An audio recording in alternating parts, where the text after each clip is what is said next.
Hola gente linda que se conecta con las frecuencias del ser aquí en 5D Lab. Soy Carolina y te doy la bienvenida a este capítulo de la serie de los maestros ascendidos. Hoy quiero compartirles cómo ha sido esa experiencia de contacto a lo largo de diferentes momentos de mi vida con esos seres guías, esos maestros que se nos manifiestan a través de una parte de nuestra mente. Es un tema muy apasionante y muy interesante para mí porque es como adentrar y profundizar en esa parte de la conciencia que nos habita, de la conciencia divina, y conectar con frecuencias de alta vibración que nos muestran el camino en esos momentos críticos, en esas iniciaciones que son necesarias para que podamos evolucionar. Es tiempo de anclar el cielo en la tierra, y el cielo y el infierno no son conceptos que están fuera de nosotros. Es un tiempo de ascensión individual y colectiva, en donde la noción de tiempo se acelera, vivimos en incertidumbre y en un cambio constante.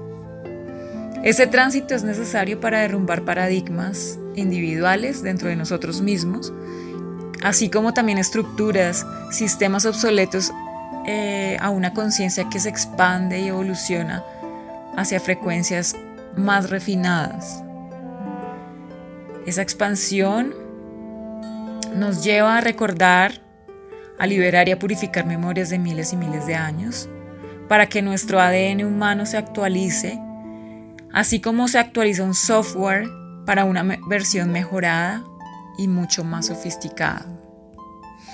En el capítulo anterior te conté sobre quiénes son los maestros ascendidos, qué son y cómo nos guían en estos tiempos de tanto movimiento dentro del planeta.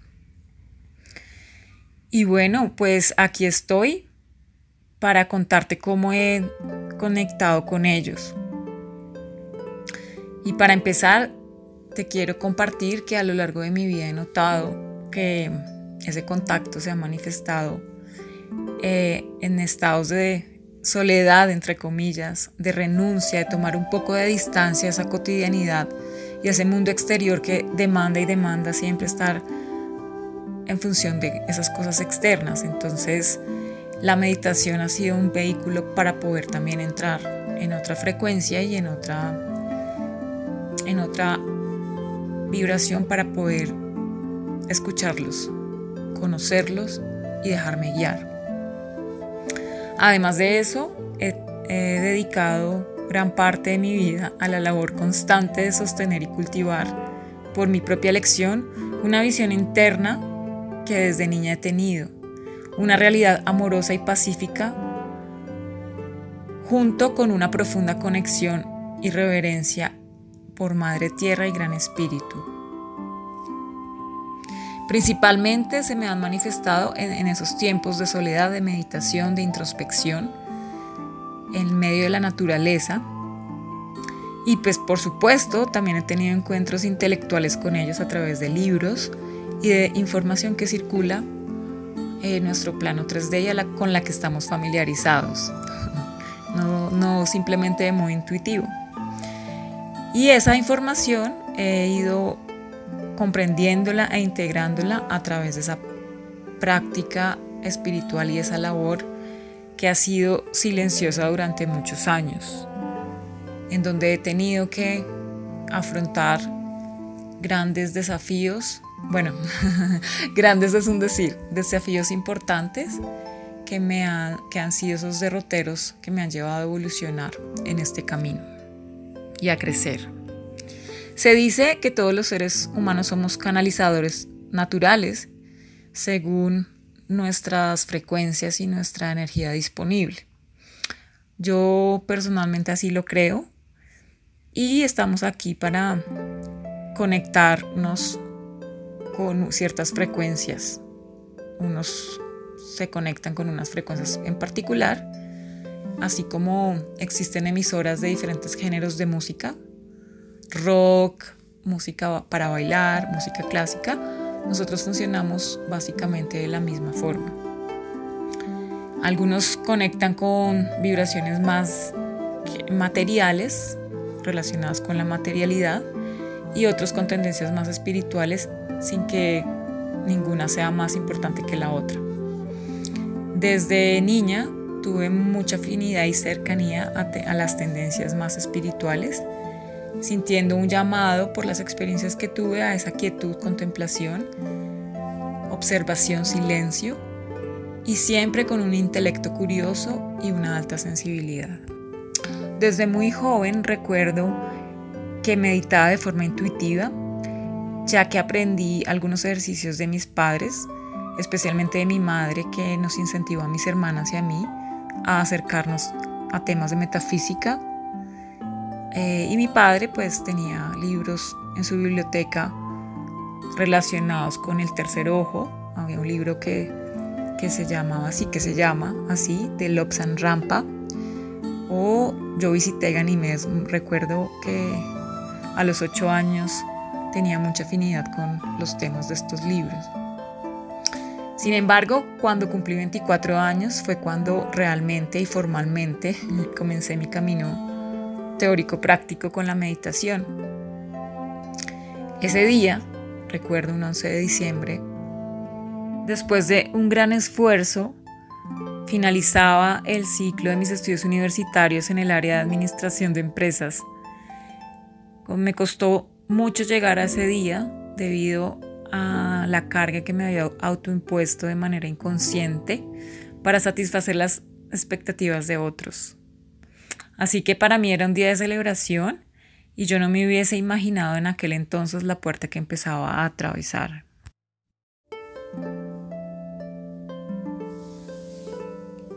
Pocos meses atrás me había inscrito a un curso de meditación de 10 días de la técnica Vipassana, según la enseñanza de S.N. Goenka.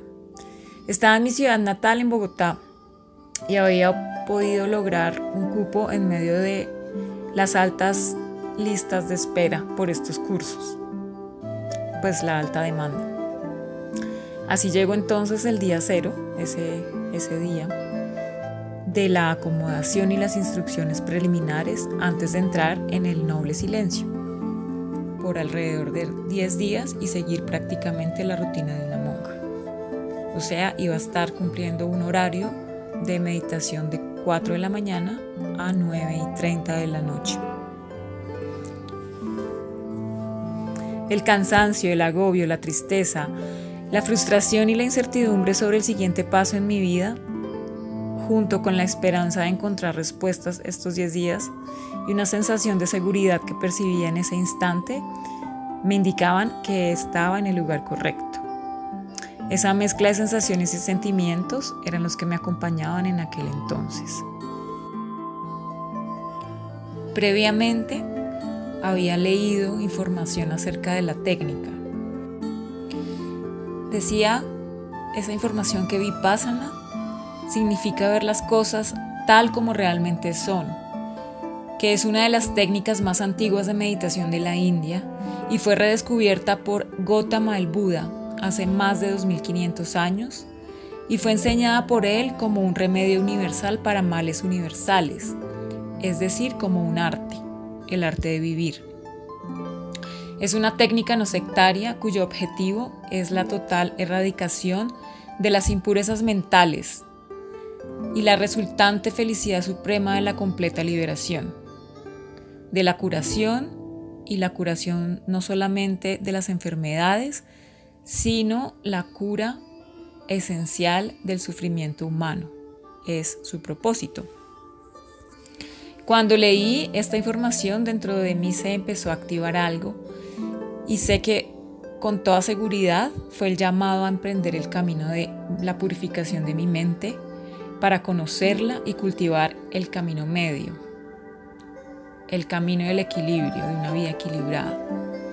Fue allí donde decidí tomar la mano del maestro ascendido Buda Gautama o Gotama, conocido también como Siddhartha Gautama, y fue en ese primer curso que me entregué a sus enseñanzas, siempre con el intelecto atento, junto a un corazón abierto, para discernir cada paso en el camino, libre de toda fe ciega. De ese primer curso recuerdo anecdóticamente que cuando estábamos en la sesión de apertura empezaron a sonar unos cánticos que a mí me asustaron. Era una voz gruesa como de ultratumba que cantaba, que pronunciaba palabras en un lenguaje desconocido para mí, el lenguaje Pali del norte de la India.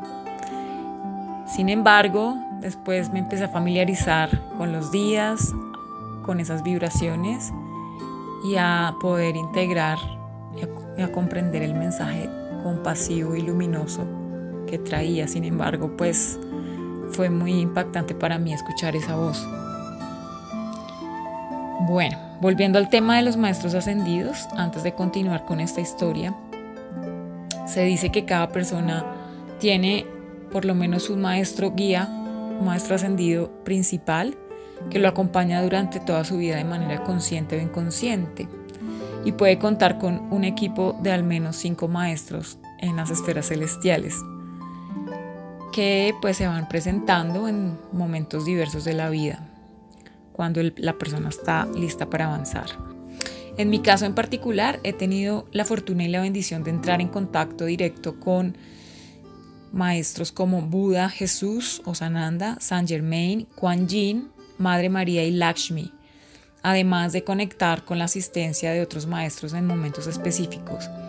Digamos que estos 5 maestros son los que han estado más presentes en diferentes momentos de actualización de mi conciencia. En el caso particular del Buda, él ha traído liberación del sufrimiento, de mi sufrimiento en momentos pues críticos, en donde he podido experimentar como esas iluminaciones espontáneas, comprendiendo dentro de mi ser desde muy adentro, primero que todo como esas 4 verdades, nobles verdades que él enunció como parte de su experiencia humana. Y esas nobles verdades son la primera, que la vida está llena de sufrimiento, de dukkha, o sea que llegamos a este plano a experimentar sufrimiento por naturaleza. La segunda verdad que él enunció es que las causas de ese sufrimiento son el deseo, que nos lleva a pegarnos, y también la aversión, o que nos conduce a rechazar esas cosas que no nos gustan. Y estas causas tienen que ver con la ignorancia, el odio, el ego, los celos. La tercera noble verdad es que hay una manera para salir de ese sufrimiento, y eso implica trascender ese deseo, salir de la ignorancia y aceptar la realidad tal y como es. Y finalmente hay un camino para la liberación del sufrimiento, el noble sendero óctuple. En mi caso en particular, las nobles verdades que empecé a integrar, las vi reconociendo, aceptando a través de esa práctica de la meditación, de mi meditación madre, así yo la llamo, pues de la práctica de la técnica que pues me inició, y fue la Vipassana, en donde a través del marco de mi cuerpo y las sensaciones físicas experimenté y sigo experimentando dolor, sufrimiento. Allí observo cómo hay deseo y hay apego a sensaciones físicas o experiencias placenteras, y cómo hay rechazo a momentos de dolor o sensaciones incómodas. A medida que he ido avanzando en la práctica, ya una práctica de más de 15 años, veo que sí hay una manera de salir de ese sufrimiento desde la comprensión de la ley de la impermanencia, el cultivo de la ecuanimidad y la atención. Por otra parte, la Vipassana me ayuda a cultivar y caminar ese sendero óctuple mediante la práctica de la moralidad, que es el Shila, de la concentración de la mente, que es el Samadhi, y el desarrollo de la sabiduría propia, que es Paññā. Esas 3 grandes áreas incluyen la comprensión, el pensamiento, la palabra y la acción correctos. Un oficio para obtener los medios de la vida material, el esfuerzo correcto, la atención correcta y la concentración correcta. Básicamente esos 8 elementos corresponden a ese camino medio enseñado por el Buda.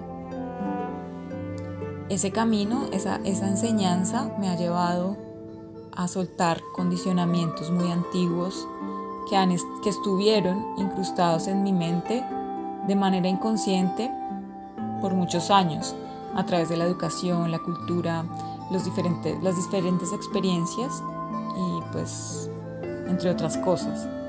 Literalmente para mí ese camino fue un lavado de cerebro, como lo llamo yo, o una desprogramación mental. Y en términos pues de la doctrina, de esta doctrina, es la purificación de la mente. Allí pues a través de una manera muy concreta, donde las sensaciones corporales son ese vehículo, pude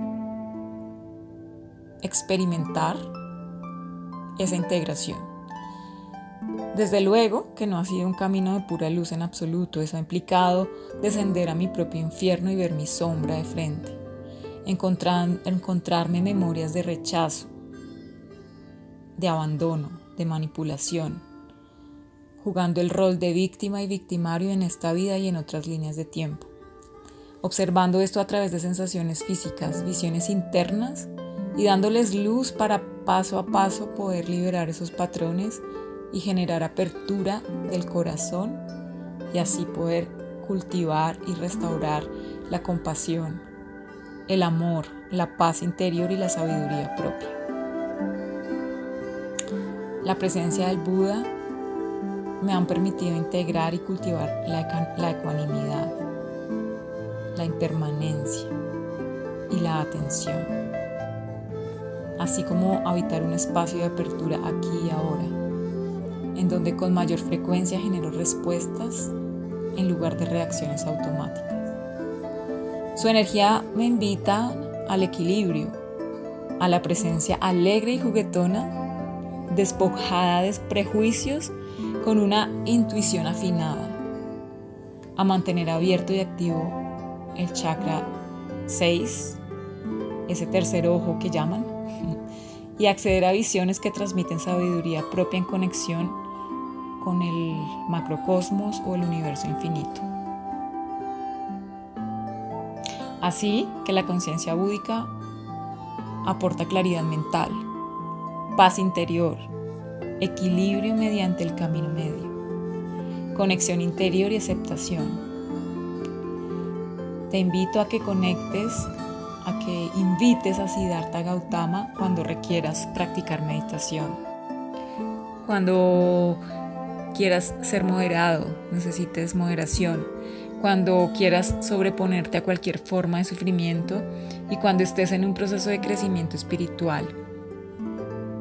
Eso sí, te invito a que lo experimentes desde tu conciencia, desde la quietud, desde esa apertura interna. No porque lo dice un libro o porque lo dice un gurú. Escucha tu intuición y tu razón. Bueno, esta ha sido mi experiencia en breve de lo que ha sido ese contacto con el aspecto de la iluminación que nos legó el Buda y con su cualidad de luz, de claridad, transitando desde los planos inferiores de sufrimiento hasta planos elevados de nirvana o cielo. Recuerda también que son enseñanzas, son niveles de conciencia, no es una doctrina que hay que seguir porque lo dice una escritura. Así pues se genera la apertura del cuerpo mental superior que da paso a sentimientos de bondad, de amor, de compasión hacia todos los seres. Gracias por estar aquí y te invito entonces a el próximo capítulo de esta serie en donde te contaré mi experiencia de activación con la frecuencia crística de Jesús de Sananda. Un abrazo inmenso y espero hayas resonado con algo de estas frecuencias y pues con lo que no, déjalo pasar. Siempre sigue el llamado de tu maestro interno. Un fuerte abrazo y hasta el próximo episodio.